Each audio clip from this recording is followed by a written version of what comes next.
اللہ پوچھے گا ان مردوں سے جو عورتوں سے زبردستی یہ پروفیشن جو ہے اس کو کروائیں گے، جنہوں نے یہ کام کروایا، ہم نے صاف صاف ہدایات دینے والی آیات تمہارے پاس بھیج دی ہیں،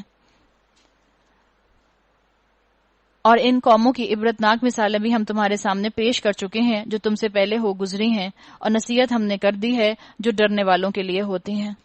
ہمارے معاشرے کے اندر آج بھی پروسٹیٹیوشن ہے، اور پروسٹیٹیوشن ہے تو یہ ذہن میں رکھیں کہ اللہ تعالیٰ نے احکامات یہ دیے ہیں کہ ان کو کوئی مجبور نہیں کرے گا۔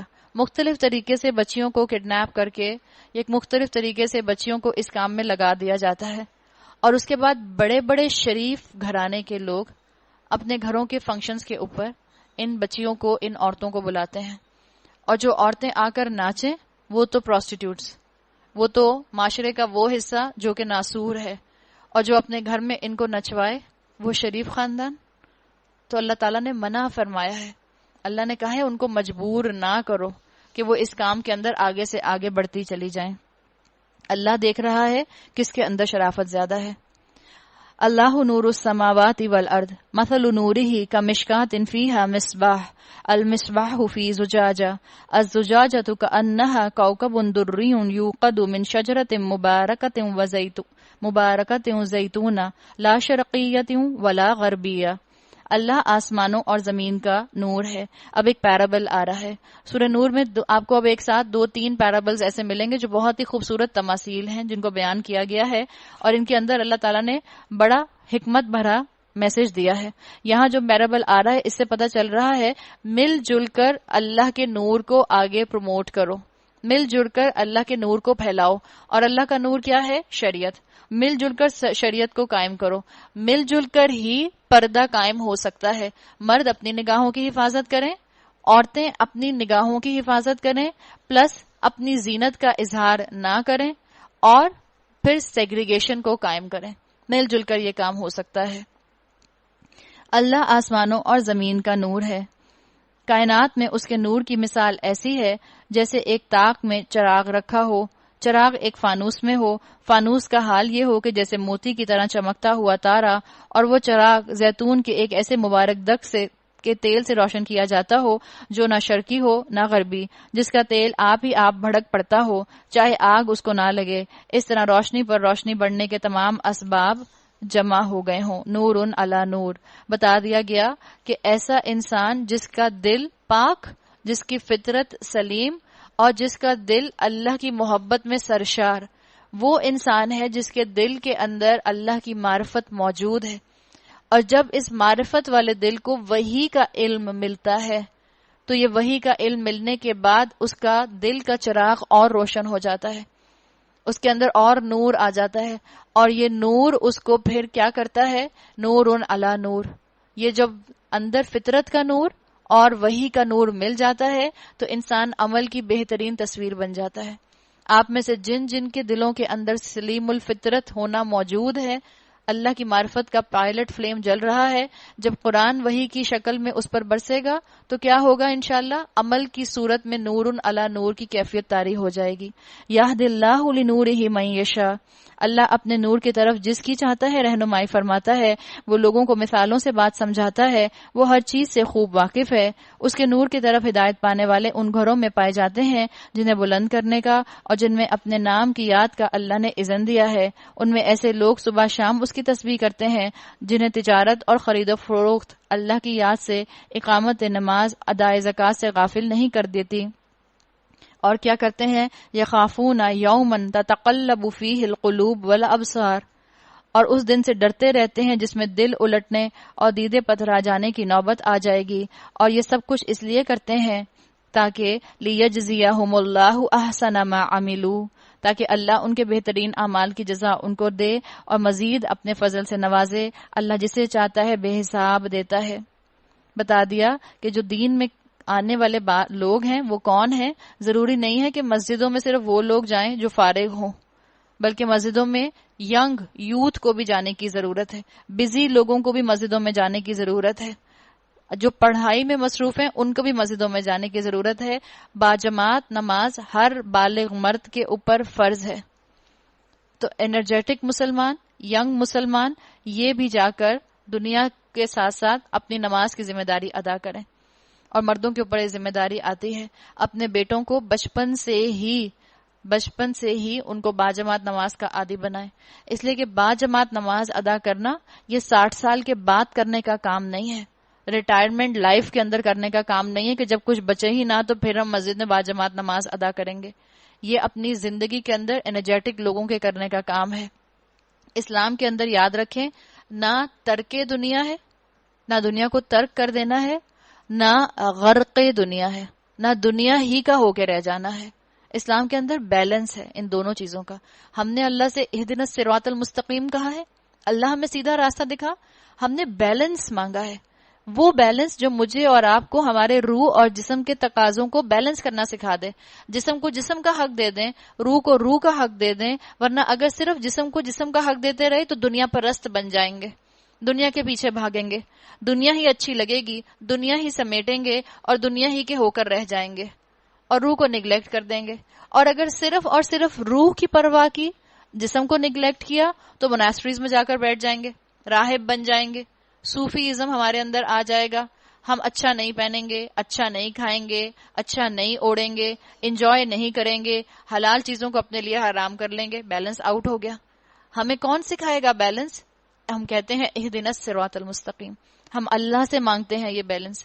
اللہ ہمیں وہ راستہ دکھا دے جو بیلنسڈ ہے، درمیانہ ہے، جس میں روح کو روح کا حق دیا جائے، جسم کو جسم کا حق دیا جائے. جن چیزوں کو اللہ نے حلال کیا ہے ان کو اللہ کی بتائی ہوئی حدود کے اندر استعمال ہم کر سکیں.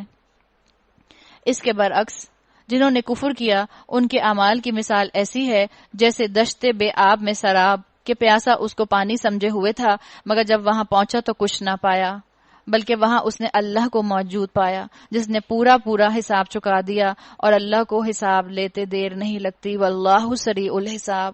اس کی مثال کیسی ہے؟ یہ ہے وہ دنیا پرست انسان جو صرف اور صرف دنیا کے پیچھے بھاگتا رہا اور یہ سمجھتا رہا ساری زندگی اللہ بڑا غفور اور رحیم ہے، میں گناہ کروں گا اللہ بخش دے گا، میں اتنا گناہ گار ہوں پھر بھی اللہ نے میری زندگی میں اتنی نعمتیں رکھی ہوئی ہیں، اس کا مطلب ہے اللہ مجھے پسند کرتا ہے. وہ اسی خوش فہمی کا شکار رہا، اسی خوش فہمی میں اس کو موت آ گئی. اور جب اس کی آنکھ کھلی تو کیا ہوا؟ جب آنکھ کھلی تو اللہ کے سامنے روز محشر کھڑا تھا. تب اللہ نے اس کے اعمال کی حقیقت اس کو بتا دی کہ اس نے اپنی آخرت کے لیے کچھ اکٹھا نہ کیا، جو کیا تھا دنیا کے لیے کیا تھا، اور دنیا تو ختم ہو گئی. اب تو نہ ختم ہونے والا صبر اس کو کرنا ہوگا. ایسے شخص کی مثال بتا دی گئی. یہ جو یہاں پر بات آئی تھی پیچھے مومن کی مثال، فی بیوت اذن اللہ ان ترفع ویذکر فیہ اسمہ، کہ اللہ کے گھروں کے اندر نام بلند کرنے والے. آپ صلی اللہ علیہ وسلم کی حدیث کا مفہوم آتا ہے کہ فرشتے آسمان سے جب دنیا میں دیکھتے ہیں تو وہ لوگ، وہ گھر، وہ مسجدیں، وہ پورشنز یا وہ سمجھ لیں جگہیں جہاں پر لوگ بیٹھ کر اللہ کا ذکر کرتے ہیں، چاہے آپ اپنے گھر میں تہجد کی نماز پڑھ رہی ہیں، چاہے ہم یہاں اس وقت یہاں بیٹھے ہوئے ہیں، چاہے اللہ کے بندے راتوں میں مسجدوں میں اکٹھے ہوتے ہیں، یہ فرشتوں کو ایسے نظر آتی ہیں آسمان سے جیسے مجھے اور آپ کو چمکتے ہوئے ستارے نظر آتے ہیں. تو وہ بھی گواہی دیں گے قیامت کے دن انشاءاللہ کہ انہوں نے جن گھروں کو دیکھا تھا کہ جو اللہ کی عبادت سے منور تھے. تو اللہ تعالیٰ مجھے اور آپ کو بھی توفیق دے کہ ہم کفر سے اپنے آپ کو دور رکھ سکیں اور ایمان کی روشنی کو اپنے دل میں پیدا کر سکیں.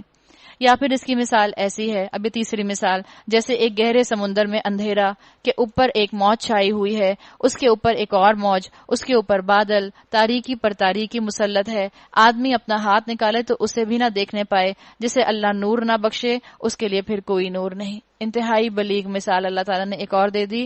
وہ انسان جو دنیا میں یہ سمجھتا رہا کہ میں تو صرف اور صرف اپنی مرضی کر سکتا ہوں، جیسے کہ کٹر دشمن اسلام نے کیا، ابو جہل نے جیسا کیا.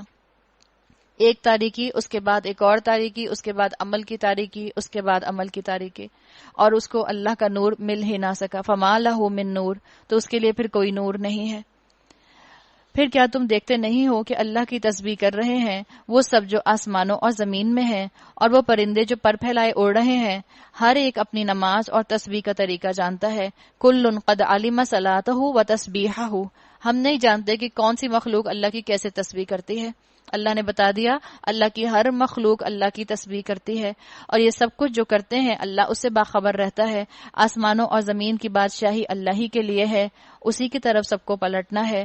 کیا تم دیکھتے نہیں ہو اللہ بادل کو آہستہ آہستہ چلاتا ہے، پھر اس کے ٹکڑوں کو باہم جوڑتا ہے. یعنی بتا دیا گیا مل جل کر اللہ تعالیٰ نے معاشرے کو، کائنات کو اکٹھا کیا ہے. کائنات مل جل کر ایک دوسرے کو سپورٹ کر رہی ہے.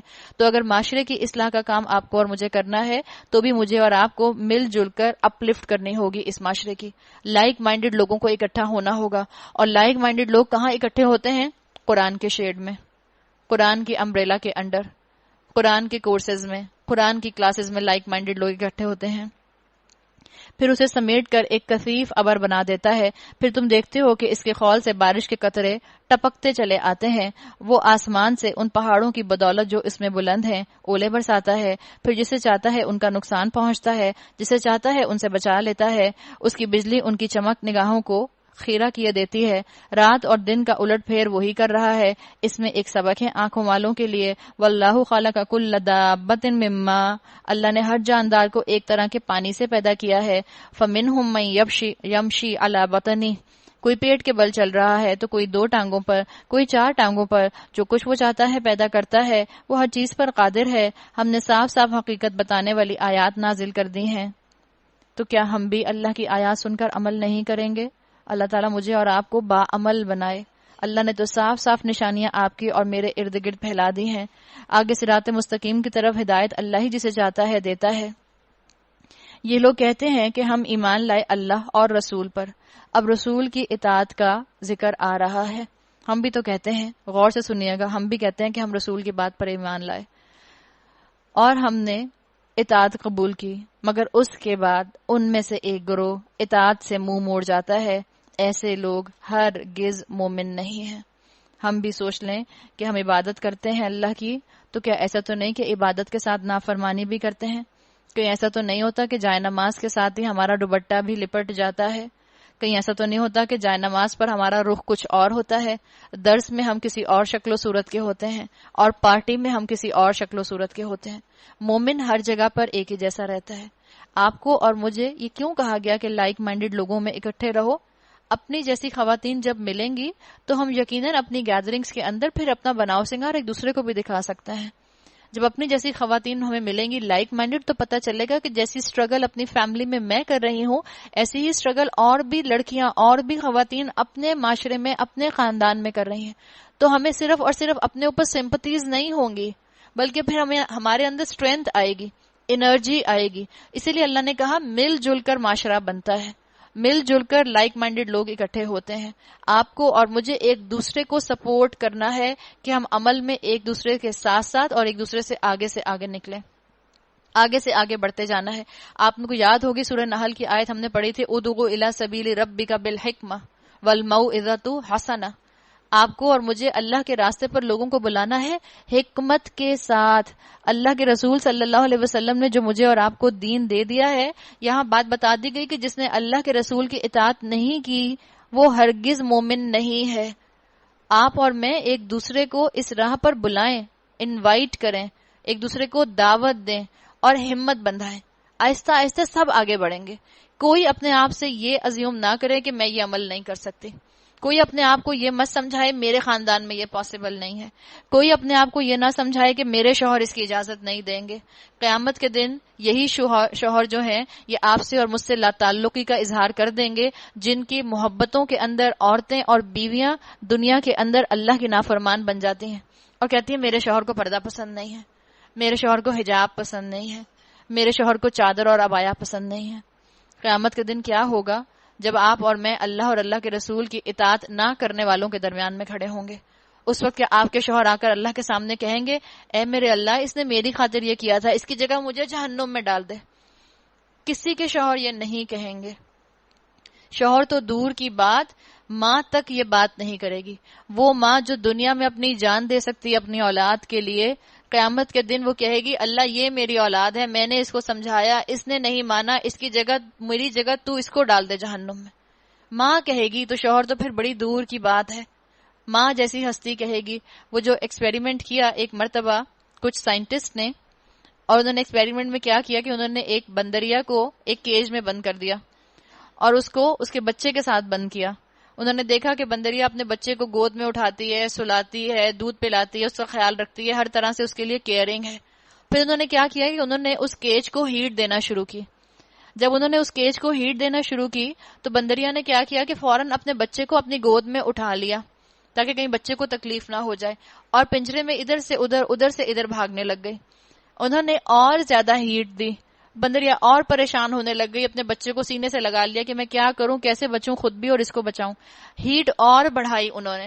جب انہوں نے ہیٹ اور بڑھائی تو اس بندریا نے کیا کیا، وہ اپنا بچہ اس کیج کی زمین پر رکھ کر خود اس کے اوپر کھڑی ہو گئی. اس وقت اس کو اپنی جان بچانے کی فکر ہوئی. یہی وقت ہوگا جو قیامت کا وقت ہوگا. ایسے ہی عورت، ماں اپنے بچے کو جہنم میں اپنی جگہ ڈلوا دینا چاہے گی. تو ہم کسی انسان کی فرما برداری میں رب کی نافرمانی نہ کریں. جب ان کو بلایا جاتا ہے اللہ اور رسول کی طرف تاکہ رسول ان کے آپس کے مقدمے کا فیصلہ کرے تو ان میں سے ایک فریق کترا جاتا ہے. البتہ اگر حق ان کی موافقت میں ہو تو رسول کے پاس بڑے اطاعت کیش بن کر آ جاتے ہیں. کیا ان کے دلوں کو منافقت کا روگ لگا ہوا ہے؟ افی قلوبہم مرض ام ارتابوا، یا شک میں پڑ گئے ہیں، یا ان کو یہ خوف ہے کہ اللہ اور اس کا رسول ان پر ظلم کرے گا. یہ خوف ہے ہمیں کہ اللہ نے مجھے اور آپ کو مشکل شریعت دی ہے، اللہ نے ایڈریس کیا ہے. سوچ لو، تم کیا سمجھتے ہو کہ کیا اللہ تم پر ظلم کرے گا؟ کیا رسول تم پر ظلم کریں گے؟ یہ سوچو اے عورتوں، یہ جو تمہیں قوانین دیے جا رہے ہیں تمہاری پروٹیکشن کے قوانین ہیں. جب اللہ کی بات نہیں مانیں گے تو پھر کس کی بات مانیں گے؟ جب انسان اپنی ویلیو کو لوگوں کی نظر سے رکھتا ہے، جب انسان لوگوں کی نظروں میں اپروول چاہتا ہے تو اس کی اہمیت آلو پیاز کی اہمیت سے بھی کم ہو جاتی ہے. اور جب رب کی نظر سے اپنے آپ کو ایلیویٹ کرتا ہے تو اللہ اس کو عزت دیتا ہے. اللہ نے عورت کو اس کا حق رکھا ہے کہ عورت پردہ کرے تاکہ اس کی حفاظت ہو، اس کی ڈگنیٹی قائم رہے، لوگ اس کی عزت کریں. معاشرے کی اصلاح میں عورت کا بڑا کردار ہے. آج اگر کہیں پر بھی کوئی بچی ریپ ہو جاتی ہے، اس کے اندر کہیں میرا اور آپ کا قصور تو نہیں ہے؟ میں اور آپ دیکھ لیں. اس لیے کہ میرا اور آپ کا 5 فٹ کا جسم کہیں دوسرے مرد کے جذبات کو بڑھانے کے لیے، اس کی اینیمل انسٹنکٹ کو بڑھانے کے لیے اپنا حصہ تو نہیں ادا کر رہا. پتہ چلا اس نے مجھ پر اور آپ پر تو اپنا ہاتھ صاف نہیں کیا، جو اس کے ہاتھ میں آئی اس سے اس نے اپنا ہاتھ صاف کر لیا، چاہے وہ آپ کی میٹ تھی یا آپ کی میٹ کی بیٹی تھی.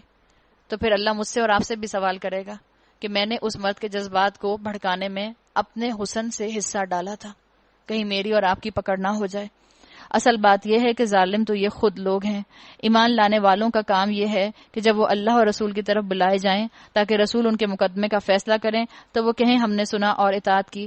ایسے ہی لوگ فلاح پانے والے ہیں اور کامیاب ہونے والے ہیں جو اللہ اور رسول کی فرما برداری کریں اور اللہ سے ڈریں. وَيَتَّقِهِ فَأُولَٰئِكَ هُمُ الْفَائِزُونَ، وہ اللہ سے ڈریں، اس کی نافرمانی سے بچیں، یہی لوگ جو ہیں یہ کامیاب ہونے والے ہیں. یہ منافق اللہ کے نام سے کڑی کڑی قسمیں کھا کر کہتے ہیں آپ حکم دیں تو ہم گھروں سے نکل کھڑے ہوں. ان سے کہو قسمیں نہ کھاؤ، تمہاری اطاعت کا حال معلوم ہے، تمہارے کرتوتوں سے اللہ بے خبر نہیں ہے.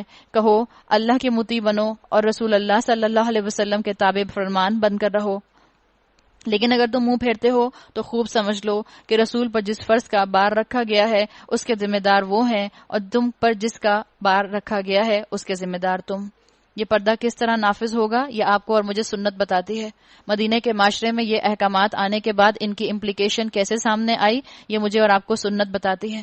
عورتیں پردہ کرتی تھیں، ساتھ ساتھ کاروبار کرتی تھیں. عورتیں بے حد پردہ کرنے کے بعد کانفیڈنٹ تھیں، ان کی عقلوں پر پردہ نہیں پڑ گیا تھا. ہم سمجھتے ہیں جس عورت کے اوپر پردہ ہے شاید اس کی عقل بھی بالکل بے عقل ہے، وہ عقل سے خالی ہے، اس کے پاس کوئی ڈگری نہیں ہوگی، اس کے پاس جو ہے وہ کسی طرح کا کریئر اپنانے کی اپرچونٹی نہیں ہوگی. غلط فہمی.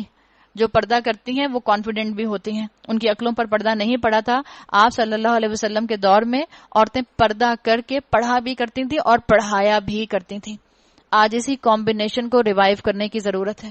آج کی پڑھی لکھی عورت پردہ کرنا بینیتھ ڈگنیٹی سمجھتی ہے، حالانکہ یہی چیز اس کو ایلیویٹ کرنے والی ہے اللہ کی نظر میں. لیکن ہم کیا کریں اپنے دلوں کا، اپنی خواہشات کا اور اپنی نظروں کا، کہ ہم اپنے آپ کو لوگوں کی نظروں سے ویلیو کرتے ہیں. ہم اپنے آپ کو لوگوں کی نظروں کے حساب سے جج کرتے ہیں. کس انسان کو میں اچھی لگوں گی، کتنے انسانوں کو اچھی لگوں گی، کس طرح کے لوگ میری تعریف کریں گے. اس کی اطاعت کرو گے تو خود ہی ہدایت پاؤ گے، ورنہ رسول کی ذمہ داری اس سے زیادہ کچھ نہیں ہے کہ صاف صاف حکم پہنچا دے۔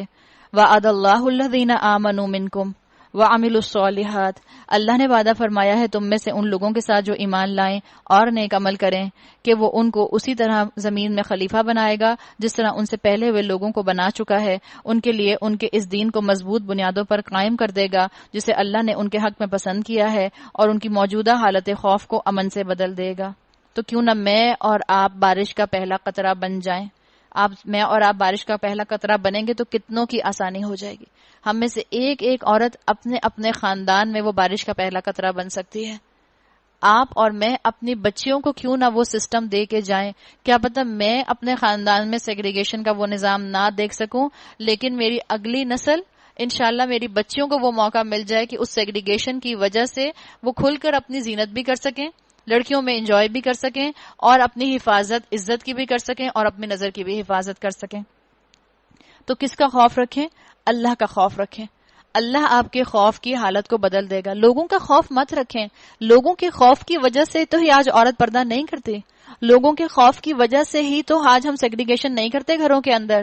کہہ دیا گیا اللہ کے ہاتھ میں ہے کہ اللہ تمہاری حالت خوف کو امن میں بدل دے، بس وہ میری بندگی کریں اور میرے ساتھ کسی کو شریک نہ کریں، اور جو اس کے بعد کفر کرے تو ایسے ہی لوگ فاسق ہیں۔ تو اللہ تعالیٰ نے بتا دیا کہ تمہیں اسٹرینتھ چاہیے کام کرنے کے لیے، آگے بڑھنے کے لیے، عمل کرنے کے لیے ہمت چاہیے، تو کیا کرو؟ کیسے تمہیں ہمت ملے گی؟ نماز قائم کرو، زکوٰۃ دو، رسول اللہ صلی اللہ علیہ وسلم کی اطاعت کرو۔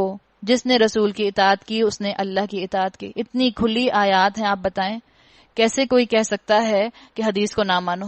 بار بار رسول کی اطاعت کا ذکر آ رہا ہے، اور آپ دیکھ لیں جب پردے کے احکامات ہیں انہی آیات کے آگے پیچھے رسول کی اطاعت کا ذکر ہے۔ دیکھو رسول اللہ نے اس کو اپنے گھر میں، اپنے خاندان میں، اپنے معاشرے میں کیسے امپلیمنٹ کرایا۔ امید ہے تم پر رحم کیا جائے گا۔ جو لوگ کفر کر رہے ہیں ان کے متعلق اس غلط فہمی میں نہ رہو کہ وہ زمین میں اللہ کو عاجز کر دیں گے، ان کا ٹھکانہ دوزخ ہے اور بڑا ہی برا ٹھکانہ ہے۔ اے لوگو جو ایمان لائے ہو، لازم ہے کہ تمہارے لونڈی غلام، تمہارے وہ بچے جو ابھی عقل کی حد کو نہیں پہنچے ہیں، 3 اوقات میں اجازت لے کر تمہارے پاس آیا کریں۔ اللہ تعالیٰ نے پرائیویسی کے 3 اوقات یہاں بتا دیے کہ ایک دوسرے کے کمرے میں جانے کا وقت جو ہے وہ 3 اوقات کے اندر اجازت لے کر جانے کا ہے۔ شوہر بیوی کے کمروں میں ان کے اپنے بچے بھی اجازت کے بغیر نہ جائیں۔ یہ کہیں سے محبت کا اور اٹیچمنٹ کا لیول نہیں ہے۔ دین کے جو اصول ہیں، دین کے جو قوانین ہیں وہ اپنے بچوں کو سکھا دو۔ اور وہ 3 اوقات کون سے ہیں؟ صبح کی نماز سے پہلے، اور دوپہر کو جبکہ تم کپڑے اتار کر رکھ دیتے ہو، اور عشاء کی نماز کے بعد۔ یہ تینوں وقت تمہارے لیے پردے کے وقت ہیں۔ ان کے بعد وہ بلا اجازت آئیں تو نہ تم پر کوئی گناہ ہے نہ ان پر، تمہیں ایک دوسرے کے پاس بار بار آنا ہی ہوتا ہے۔ اس طرح اللہ تمہارے لیے اپنے ارشادات کی توضیح کرتا ہے اور وہ علیم اور حکیم ہے۔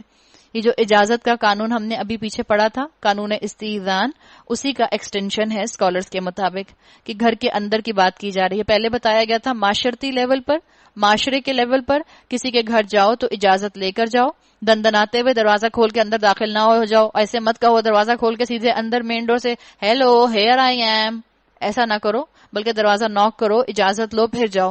اسی قانون کی یہاں ایکسٹینشن دی گئی ہے، گھر کے اندر بھی گھر کے لوگوں کو بھی ڈسپلن کیا جا رہا ہے۔ میاں بیوی ہیں، بچے ہیں، تو بتا دیا گیا کہ جس وقت میاں بیوی جو ہیں ان 3 اوقات میں ہوں اکیلے، تو بچے جو ہیں وہ نوک کیے بغیر اندر نہ آئیں۔ یہ کہیں سے بھی محبت کی علامت نہیں ہے۔ انسان دوپہر میں اکثر آپ دیکھیں مرد جو ہیں وہ اپنا کرتا اتار دیتے ہیں۔ ایسے اوقات جس میں عورتیں اپنا دوپٹہ اتار کر ایک طرف رکھ دیتی ہیں تو بچے نوک کریں اور پھر آئیں، تاکہ دونوں میں سے کسی کو بھی امبیرسمنٹ نہ ہو۔ ماں باپ کے کمرے میں جانے کے آداب قرآن نے سکھا دیے ہیں۔ اور جب تمہارے بچے عقل کی حد کو پہنچ جائیں تو چاہیے کہ اسی طرح اجازت لے کر آیا کریں جس طرح ان کے بڑے اجازت لیتے رہے ہیں۔ اس طرح اللہ اپنی آیات تمہارے سامنے کھولتا ہے اور وہ علیم اور حکیم ہے۔ اور جو عورتیں جوانی سے گزری بیٹھی ہوں، نکاح کی امیدوار نہ ہوں، وہ اگر اپنی چادریں اتار کر رکھ دیں تو ان پر کوئی گناہ نہیں، بشرطے کہ زینت کی نمائش کرنے والی نہ ہوں۔ تو بتا دیا گیا یہاں پر پردے کے احکامات کے اندر ہی ایک اور حکم دے دیا گیا، اور وہ حکم کیا ہے؟ وہ حکم یہ بتایا گیا کہ اے عورتوں، اگر تم میں سے کوئی اس عمر کے حصے میں پہنچ جائے کہ جس کو لگتا ہے کہ نہ اس کو زینت کا شوق ہے، نہ اس کو یہ شوق ہے کہ میں کیسی لگ رہی ہوں، نہ وہ ہر تھوڑی دیر کے بعد ہر دیوار پر لگے ہوئے آئینے کے اندر جا کر اپنا چہرہ دیکھتی ہے، نہ وہ ہر تھوڑی دیر کے بعد جو ہے وہ اپنا نوک پلک درست کرتی ہے تو وہ اپنی چادر اتار کر رکھ سکتی ہے۔ یوں سمجھ لیں کہ پردے کے ٹاپک کو مکمل کیا جا رہا ہے کہ اگر عورت کی عمر زیادہ ہو گئی ہے، وہ لک کانشیس نہیں ہے اور دیکھنے میں بھی اس میں کوئی اٹریکشن محسوس نہیں ہوتی، تو اس کے لیے اللہ نے احکامات کو ہلکا کیا ہے۔ ہم ان آیات کو اتنا پسند کرتے ہیں، اور جو عورتیں روٹین میں اپنے آپ کو بس 30 کا کہنا پسند کرتی ہیں، ایسے میں فوراً کہتی ہیں میں اسی عمر میں آ گئی ہوں، بس اب ہوتی شاید 50 سال کی ہیں، دل ہوتا ہے جوان 20 سال والا۔ تو اسکالرز کہتے ہیں کہ اگر آپ کے دل میں وہی امنگیں، وہی جذبات ہیں جو ایک 20 سال کی 30 سال کی جوان عورت کے اندر ہوتے ہیں، تو آپ پر یہ حکم لاگو نہیں آتا۔ اور آپ صلی اللہ علیہ وسلم کی حدیث کے مفہوم کے مطابق یہ ایسی عورت پر حکم لاگو آتا ہے جس کے چہرے پر جھریاں آ گئی ہوں، جس کو دیکھ کر کرائیت آتی ہو، جتنی بوڑھی، اس کے لیے یہ حکم ہے کہ وہ چاہے تو وہ اپنی بڑی چادروں کا استعمال کر لیں یا اس کو اتار کر رکھ دیں، لیکن شرط یہی ہے کہ جسم بہت بوڑھا ہو چکا ہو، دل جوان نہ ہو، حال حلیہ بھی اس کا جو ہے وہ بوڑھوں والا ہی ہو۔ تاہم وہ بھی حیاداری ہی برتیں تو ان کے حق میں اچھا ہے۔ اللہ نے کہہ دیا کہ اگر آپ کو لگ رہا ہے کہ نہیں، پھر بھی بہتر یہی ہے جب ساری زندگی چادر اوڑی تو عمر کے اس حصے میں بھی چادر اوڑی رہیں، تو ان کے لیے بھی بہتر ہے۔ اور آپ دیکھیں جب خاندان کی بڑی عورتیں چادریں اوڑھتی ہیں تو ینگ بچیوں کو بھی موقع مل جاتا ہے، جب مائیں چادریں اوڑھتی ہیں تو بیٹیوں کو بھی موقع مل جاتا ہے۔ یہ نہ ہو کہ ماں جو ہے 50-60 سال کی اور وہ کہہ دے کہ میں تو اس کیٹیگری میں آگے چادر نہیں پہنتی، اور بیٹی سے توقع رکھے کہ بیٹی پہنے گی۔ اللہ نہ کرے ہم ان ماؤں میں شامل ہوں جو مائیں اپنی بیٹیوں کے سروں سے خود دوپٹے اور سکارف اور چادریں کھینچتی ہیں کہ ابھی تو تمہارے رشتے بھی نہیں آئے، ابھی تم ان چیزوں میں کہاں پڑ گئی۔ ایک سے ایک بات ہے نا ڈسکس کرنے کے لیے تو، لیکن وقت اور موقع نہیں ہے۔ تو اللہ تعالیٰ نے یہاں بتا دیا کہ زیادہ عمر میں بھی اگر وہ چادر پہنی رہیں تو ان کی حیاداری کی علامت ہے، اگلی نسل کو ہمت ہوگی، بہتری ہوگی، خاندان کی بڑی عورتیں عمل کریں گی تو چھوٹوں کو ہمت آ جائے گی۔ اللہ سب کچھ سنتا ہے اور جانتا ہے۔ اب کچھ ہینڈی کیپ لوگوں کا ذکر ہے۔ کوئی حرج نہیں اگر کوئی اندھا یا لنگڑا یا مریض کسی کے گھر سے کھا لے، اور نہ تمہارے اوپر اس میں کوئی مذائقہ ہے کہ اپنے گھروں سے کھاؤ، یا اپنے باپ دادا کے گھروں سے، یا اپنی نانی کے گھروں سے، یا اپنے بھائیوں کے گھروں سے، یا اپنی بہنوں کے گھروں سے، یا اپنے چچاؤں کے گھروں سے، یا اپنی پھپھیوں کے گھروں سے، یا اپنے ماموں کے گھروں سے، یا اپنی خالاؤں کے گھروں سے، یا ان گھروں سے جن کی کنجیاں تمہاری سپردگی میں ہوں، یا اپنے دوستوں کے گھروں سے۔ اس میں بھی کوئی حرج نہیں کہ تم لوگ مل جل کر کھاؤ یا الگ الگ۔ آج کی دنیا بہت تیز ہے، کسی نے اس سے مطلب کیا لیا؟ لیس علیکم جناح ان تأکلوا جمیعا او اشتاتا۔ انہوں نے کہا اللہ نے تو قرآن میں لکھا ہے اس میں کوئی حرج نہیں، مل جل کر کھاؤ یا الگ الگ، تو آپ سیگریگیشن کی باتیں کیوں کر رہی ہیں؟ یہاں پر اللہ تعالیٰ نے یہ نہیں کہا کہ تم چاہو تو مکس گیدرنگ کر لو، چاہو تو جو ہو سیگریگیشن کے ساتھ بیٹھ جاؤ۔ یہاں مراد کیا ہے کہ کیونکہ آج کل کی دنیا جیسے آپ دیکھیں بڑی تیز ہو گئی ہے، ہسل اینڈ بسل ہے، فاسٹ سپیڈ ہے، بچوں کو اسکول جانا ہے، بچوں کو ٹیوشن جانا ہے، ہسبینڈ کو آفس جانا ہے، ہسبینڈ کو کاروبار سنبھالنا ہے، سب اپنے اپنے ٹائم پر کھا پی سکتے ہیں۔ اسلام نے ریلیکس رکھا ہے اس سچویشن کو۔ مل جل کر کھانے سے مراد یہ نہیں ہے کہ نامحرم مرد اور عورتیں جو ہیں وہ سب مل جل کر کھائیں، بلکہ یہ غلط انٹرپریٹیشن ہوگی۔ مقصد یہ ہے کہ اپنے اپنے اوقات میں کھایا جا سکتا ہے۔ البتہ جب گھروں میں داخل ہوا کرو تو اپنے لوگوں کو سلام کیا کرو۔ آداب بتا دیے کہ جو گھر میں داخل ہوگا وہ سلام کرے گا، آپ باہر سے آ رہی ہیں آپ سلام کریں گی۔ دعائے خیر اللہ کی طرف سے مقرر فرمائی ہوئی بڑی بابرکت اور پاکیزہ۔ اس طرح اللہ تعالیٰ تمہارے سامنے آیات بیان کرتا ہے، توقع ہے کہ تم سمجھ بوجھ سے کام لوگے۔ آپ باہر سے آئیں، چاہے سامنے نوکر ہو چاہے سامنے بچے ہوں، آپ سلام میں پہل کریں۔ سلام کے میں پہل کرنے والے کو 30 نیکیاں ملتی ہیں، جواب دینے والے کو 10 نیکیاں ملتی ہیں، اور اصول بتا دیا گیا قرآن کے اندر کہ جو باہر سے گھر میں داخل ہوگا وہ سلام میں پہل کرے گا۔ اب کچھ اجتماعی کاموں کی طرف توجہ دلائی جا رہی ہے۔ مومن تو اصل میں وہی ہیں جو اللہ اور اس کے رسول کو دل سے مانیں، اور جب کسی اجتماعی کام کے موقع پر رسول کے ساتھ ہوں تو اس سے اجازت لیے بغیر نہ جائیں۔ اے نبی، جو لوگ تم سے اجازت مانگتے ہیں وہی اللہ اور رسول کے ماننے والے ہیں، بس جب وہ اپنے کسی کام سے اجازت مانگیں تو جسے تم چاہو اجازت دے دیا کرو۔ ایسے لوگوں کے حق میں اللہ سے دعائے مغفرت کیا کرو، اللہ یقیناً غفور اور رحیم ہے۔ یعنی یہاں یہ بات بتا دی گئی کہ اسلام کے کاموں میں اپنے ذاتی کام کو پریفرنس نہ دی جائے۔ اگر آپ کسی اسلام کے کام میں والنٹیرلی کوئی کام کر رہے ہیں، وہاں اپنے ذاتی کام کو پریفرنس فوقیت نہ دیں۔ اگر یہ کیا تو یہ آپ کی نگلیکٹ ہوگی۔ مسلمانوں، اپنے درمیان رسول کے بلانے کو آپس میں ایک دوسرے کا سا بلانا نہ سمجھ بیٹھو۔ اللہ ان لوگوں کو خوب جانتا ہے جو تم میں سے ایسے ہیں کہ ایک دوسرے کی آڑ لیتے ہوئے چپکے سے سٹک جاتے ہیں۔ رسول کے حکم کی خلاف ورزی کرنے والوں کو ڈرنا چاہیے کہ وہ کسی فتنے میں گرفتار نہ ہو جائیں یا ان پر دردناک عذاب نہ آ جائے۔ اس فیئر کو بھی دور کیا کہ رسول کی بات مان کر اگر تمہیں لگتا ہے کہ مشکل تنگ ہو رہی ہے تو یہ بالکل شیطان کا ٹریپ ہے، اس کی باتوں میں نہ آنا۔ رسول کی اطاعت کر کے تم بلکہ مشکل سے نکل آؤ گے، تمہاری زندگی میں آسانیاں آ جائیں گی۔ الا ان للہ ما فی السماوات والارض قد یعلم ما انتم علیہ ویوم یرجعون الیہ فینبئہم بما عملوا واللہ بکل شیء علیم۔ خبردار رہو، آسمان اور زمین میں جو کچھ ہے اللہ کا ہے، تم جس روش پر بھی ہو اللہ اس کو جانتا ہے۔ قد یعلم ما انتم علیہ، مجھ سے اور آپ سے اللہ کہہ رہا ہے تمہارے دل میں جو جذبات ہیں، تمہارے جو خیالات ہیں، تمہاری جو ہمتیں ہیں، تم جو قربانیاں دے رہی ہو، یاد رکھو اللہ جانتا ہے۔ جس روز لوگ اس کی طرف پلٹائے جائیں گے وہ انہیں بتا دے گا کہ وہ کیا کچھ کر کے آئے ہیں، وہ ہر چیز کا علم رکھتا ہے۔ تو اس سے پہلے کہ اللہ میرا اور آپ کا حساب لے، ہم اپنا حساب خود لے لیں۔ حاسبوا قبل ان تحاسبوا۔